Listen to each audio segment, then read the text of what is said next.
Bapak dan Ibu guru, mengganggu waktunya sebentar. Di sini saya ingin menjelaskan terkait dengan rencana tindak lanjut PKG PJOK saya.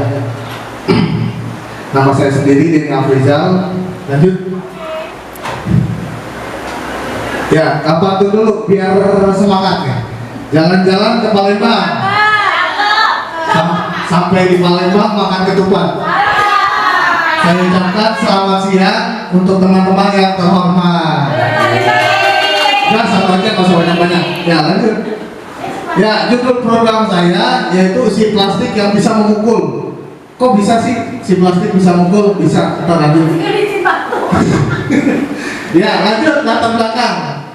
Dengan keterbatasannya media pembelajaran yang ada pada sekolah, guru dituntut untuk kreatif dan inovatif untuk dapat memaksimalkan apa yang ada di sekitar lingkungan sekolah, seperti sampah botol, plastik, dan daun untuk dapat dijadikan sebuah media pembelajaran, terutama pada pembelajaran PJOK. Berdasarkan pengamatan saya, cukup banyak peserta didik yang membeli air minum kemasan botol, walaupun sudah disuruh bawa tumbler, tapi tetap murid banyak yang membeli air minum kemasan botol dan yang menggunakan plastik. Dari permasalahan tersebut, saya berencana untuk melakukan pembelajaran proyek dengan memanfaatkan sampah-sampah tersebut menjadi sebuah media pembelajaran PJOK. Lanjut. Nah, masih latar belakang. Dalam program yang saya buat, peserta didik akan membuat sebuah alat olahraga secara mandiri didampingi guru PJOK dan guru kelas sebagai fasilitator atau teman sejawat saya, dengan menggunakan bahan-bahan yang sudah dikumpulkan dan dibersihkan oleh peserta didik. Pada pelajaran ini diharapkan peserta didik menjadi lebih kreatif, inovatif, dan dapat mengurangi penggunaan botol dan sampah plastik. Baik, lanjut. Tujuan pembelajaran. Yang pertama, peserta didik mampu lebih kreatif dan dapat menuangkan ide-ide kreatif yang mereka miliki. Yang kedua, peserta didik mampu mengelola kepekaannya terhadap lingkungannya dengan mengurangi penggunaan botol dan sampah plastik. Nah, capaian yang akan dicapai, yang pertama kreatif pastinya, karena membuat ide-ide yang baru dari sampah-sampah yang ada di sekolah maupun di sekitar rumah peserta didik tersebut. Terus yang kedua, peduli terhadap lingkungan pastinya. Terus tanggung jawab atas tugas yang diberikan kepada guru. Lanjut. Nah, ini langkah-langkah untuk mencapai tujuan. Yang pertama, koordinasi dengan pimpinan. Yang kedua, pendataan asesmen awal, membuat jadwal, mendata sarana dan prasarana yang akan digunakan seperti botol, kertas untuk membuat pemukul dan bolanya. Terus yang ketiga, mencari referensi, sharing dengan KBS dan meminta pendapat dari pimpinan. Lanjut, pelaksanaan program sesuai jadwal, evaluasi pelaksanaan setiap akhir minggu melibatkan peserta didik dan guru. Terakhir, tindak lanjut pengembangan program secara berkelanjutan melibatkan aset yang ada di sekolah. Lanjut. Ya, langkah-langkah untuk mencapai tujuan. Yang pertama, koordinasi pastinya dengan pimpinan sekolah. Itu tanggalnya hari Rabu 13 November. Pendataan asesmen awal, mencari referensi, pelaksanaannya tanggal hari ini Kamis 28 November, dan evaluasi nanti minggu depan Jumat tanggal 6 Desember. Ini struktur programnya. Lanjut. Nah, struktur program ini melibatkan saya memilih peserta kelas 6. Tugas anggota komunitas belajar dalam program ini adalah sebagai fasilitator, baik sebagai pendamping maupun narasumber sebagai pemuatan dalam penyelesaian tugas proyek ini. Nah, aset yang dimiliki, yang pertama aset manusia.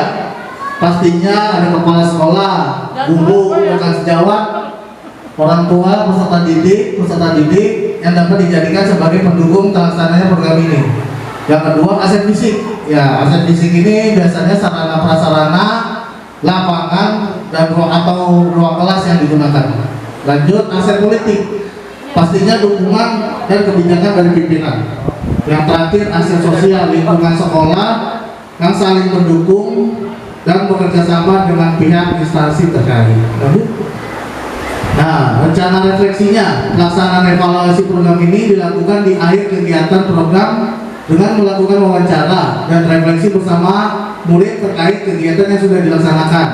Murid diberi kebebasan dalam berpendapat, dalam mengutarakan bagaimana perasaannya. Ya, maksudnya kita memberikan tugasnya itu membuat alat modifikasi seperti pemukul atau bola dari kertas atau botol-botol plastik. Nanti peserta didik menyampaikan dan mempresentasikan terkait dengan apa yang mereka bikin, apa aja bahannya, alatnya yang dibutuhkan. Itu. Lanjut. Kemungkinan tantangan. Yang pertama, konsistensi terlaksananya program. Yang kedua, keterlibatan peserta didik. Yang ketiga, komitmen guru, peserta didik dan orang tua peserta didik. Yang keempat, konsisten penerapan pasca program. Ya.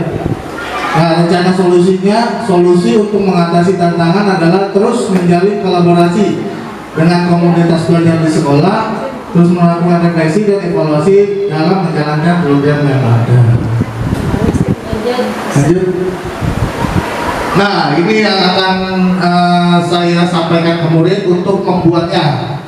Nah, untuk namanya saya buat sendiri, hitter ball brick, yaitu bola kasti yang terbuat dari kertas, nanti dilapisi oleh kantong kresek, nanti ada warna hitam dan merah biar bervariasi. Nah, untuk pemukulnya terbuat dari botol aqua plastik yang besar, nanti diisi untuk memadatkan botolnya itu diisi oleh kertas apapun, kertas koran, kertas HPS dan kertas yang sudah tidak dipakai, yang ada di rumah masing-masing murid. Terus untuk pemegang tokannya itu bisa dari gagang kayu yang sudah tidak terpakai. Pokoknya sampah-sampah yang sudah tidak digunakan kita daur ulang supaya menjadi alat modifikasi olahraga. Lanjut. Ya, baik, sekian dan terima kasih atas presentasi saya. Mohon maaf bila ada kata-kata yang saya atau kurang dari presentasi saya. Mungkin Bapak Ibu Guru ada yang mau ditanyakan? Ya, Bu, gimana? Pak, ini kan di kelas 6. Nanti di kelas 6 ini bikinnya per kelompok atau bagaimana? Ah, iya, bagus tuh pertanyaan Ibu sama Bu Retno. Terima kasih Ibu sudah bertanya. Iya, Bu, sabar. Ya, langsung dijawab aja biar nggak aman. Ya, jadi saya udah membuat kelompok. Nanti satu kelas itu bikin 4 kelompok. Dari 4 kelompok itu nanti dibagi 2. Siapa kelompok samanya bikin pemukulnya, kelompok samanya yang bikin bolanya. Jadi 2 kelompok bikin pemukul, 2 kelompok bikin bola. Jelas, Bu? Insya Allah. Ya, Bu Hadijah. Kenapa sasarannya hanya kelas tinggi, kenapa kelas rendah tidak? Ya, sebenarnya kelas 1 sampai kelas 6 pun bisa, Bu. Tapi saya pilihnya kelas 6. Kenapa? Karena kreativitas mereka sudah mulai tumbuh. Tapi kalau kelas 1 kita harus dicek-cek dulu, Bu. Maksudnya kita harus kasih tahu, harus kayak gini, harus kayak gitu. Tapi kalau kelas 6 udah bisa sendiri. Makanya saya pilih kelas tinggi supaya mereka mengeluarkan ide-ide kreatif mereka sendiri. Iya. Hah? Betul, ide kreatifnya tapi di luar nalar biasanya, Bu. Iya, Ibu ada lagi? Ya terakhir ya, Bu, udah nggak ada nanya lagi. Ini kan untuk mengumpulkan alatnya kan berarti melibatkan peserta didik. Iya, betul. Nah, bagaimana cara Bapak? Terkadang kan ada peserta didik yang tidak antusias untuk hal seperti ini. Caranya bagaimana untuk anak-anak tersebut mau mengumpulkan media? Iya, ini pintar sekali nih. Aduh, ada nggak ya jawabannya? Ya, baik, saya jawab. Nah, terkait dengan kemauan untuk peserta didik mencari bahan-bahan, kita biasanya memberikan motivasi dulu nih. Anak-anak, ini kita akan membuat modifikasi alat. Nah, bahan-bahannya dari ini. Kalian bisa cari barang apa aja di rumah. Botol aqua dan ini. Dan ternyata mereka antusias tanpa kita berikan motivasi karena materi ini membuat modifikasi alat yang mereka aja belum mengalaminya gitu. Biasanya kan langsung jadi atau udah beli jadi kan, nggak bikin dengan ide-ide mereka. Nah sekarang dengan mereka memberikan kreativitas mereka, dia pengen mencoba. Jadi kita suruh bawa botol plastik aja, mereka senang. Oh botol plastik pak, berapa pak? 2, 3, enggak, 1 aja, nggak usah banyak gitu. Mereka udah antusias. Berarti mayoritas dari peserta didik kita antusias. Iya, antusias sekali. Gitu. Jika tidak ada salah satu atau 2 peserta didik kan? Oh ada, karena nggak masuk, makanya nggak tahu. Ya makanya nanti dikasih tahu di grup ya. Yang masuk pasti antusias. Iya, yang masuk pasti antusias sekali. Alhamdulillah. Ya baik, terima kasih Bapak dan Ibu atas pertanyaannya. Semoga bermanfaat. Saya tutup dulu. Bentar nih, lama nih, nggak selesai. Ya baik, terima kasih Bapak Ibu guru atas waktunya.